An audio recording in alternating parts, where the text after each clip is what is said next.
Other types of budgets. In this one, what we are going to learn, the first one is the project budget.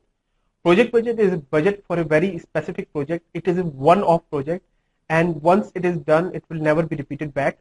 And this type of budget will be having its own expenses, its own income, and own budget. Time frame for the budgets may be very short or may be very long depending upon the nature and the length of the project. Like say for example, if a plumber is repairing your kitchen, that's a very small project.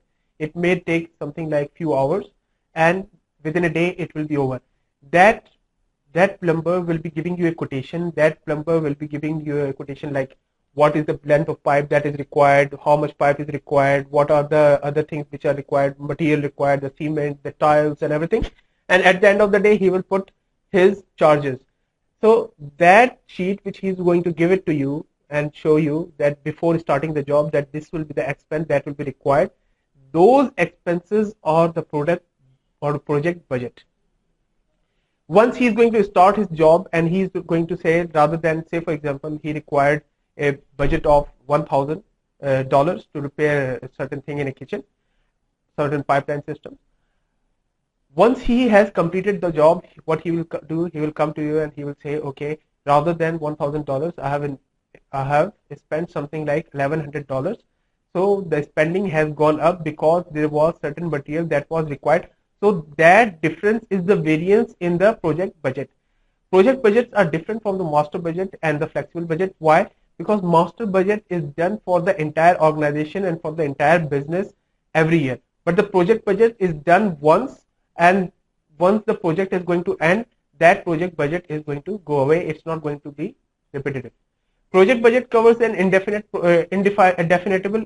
identifiable project that has its own time span. So all the projects will be having its own time span. Like say for example, building the largest buildings or constructing the largest building in any country.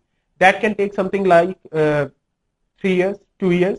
So depending upon the type of the building, depending upon the size of the building, what will happen, that project will be differentiating. Project must be planned over their entire lifespans and should be viewed as a special commitment. So it's a one-off thing and it will never be repeated back. So by the end, the project is going to cover its life. That project is over and that budget is gone. Life cycle budgeting. This is a budget not for a specific time period, but for a specific product. Like say for example, in 1995, Windows or the Microsoft launched Windows 95. That product was replaced by Windows 97 in 1997. So that product was having its own life. That lifespan was 2 years. Like recently, Apple iPad was introduced, iPad 1, and it had a life of 2 years, 2 or 2.5 years. After that, Apple came up with a new iPad, iPad 2. So every product will be having its own life cycle. So whatever the life cycle will be involved, it will be having initiation stage, growth stage, maturity stage, and decline stage. And it traces all the cost of that product throughout its lifespan. This provides a more accurate pricing for the product because the design, pre-production cost, after production costs, after sales cost, warranties cost, guarantees cost are covered by the selling price, and we know what will be the profitability of that product. It can be understood by the next diagram, which you will be seeing on the slides. In this diagram, you will be seeing that when a product is launched, the profitability is very low. The profitability is very low. Then this product is launched through the introduction stage. Then it reaches the growth stage, the maturity stage, and then the decline stage. Whatever will be the cost and whatever will be the revenue minus cost from the entire life will be the profit of this product in its life history. So it's not considering whether this stage is reached within 1 year or this stage is reached in 2 years or whether this whole thing is reached within 1 year. What we are concerned is whatever will be the revenues, whatever will be the cost, which can have a pre-production cost and after sales cost like warranties or guarantees, it will be covered by the revenue. Activity-based budgeting. Activity-based budgeting is dependent on activity resource consumption. Activity means whatever the activity will be happening, there will be a cost to it. Say for example, if I am manufacturing certain product and I require certain cleaning services at the premises, what will happen?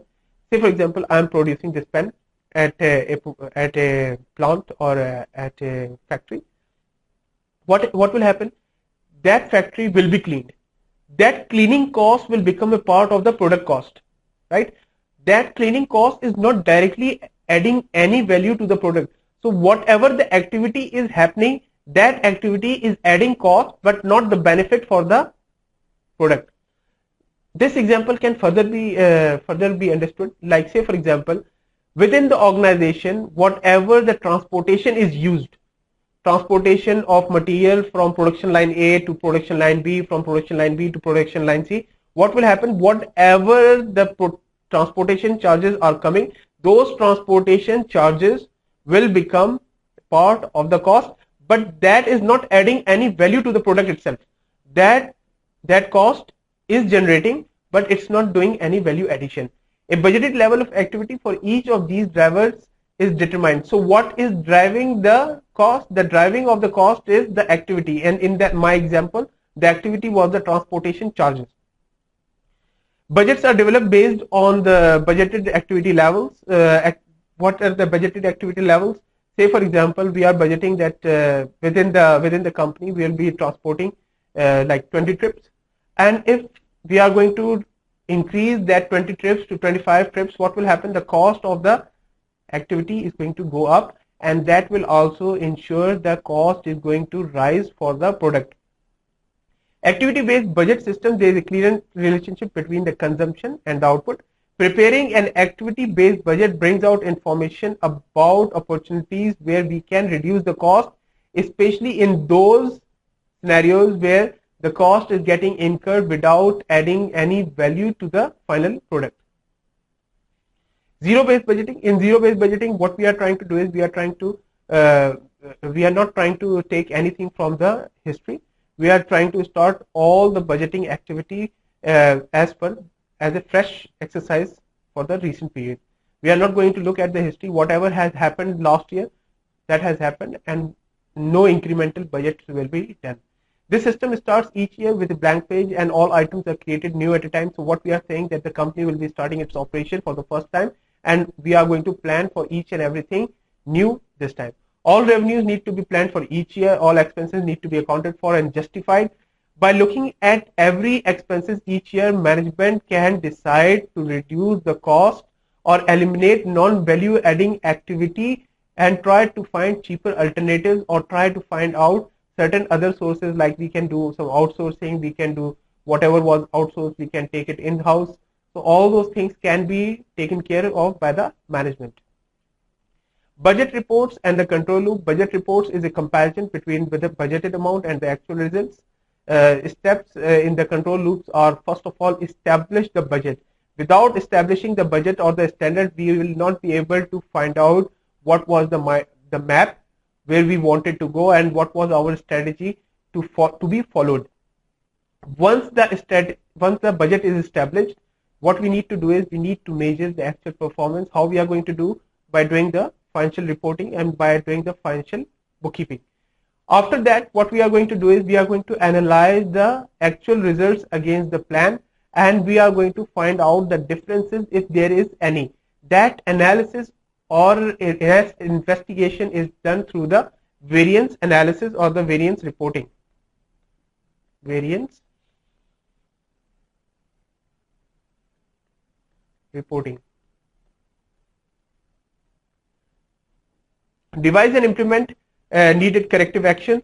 Whatever the corrective actions are required to ensure that we can keep ourselves on track, and whatever review and revision are required even in the plan, then we have to even go and review the plan. It's not necessary that whatever we have planned for is the right thing. Sometimes you also need to review and revisit the plan which you have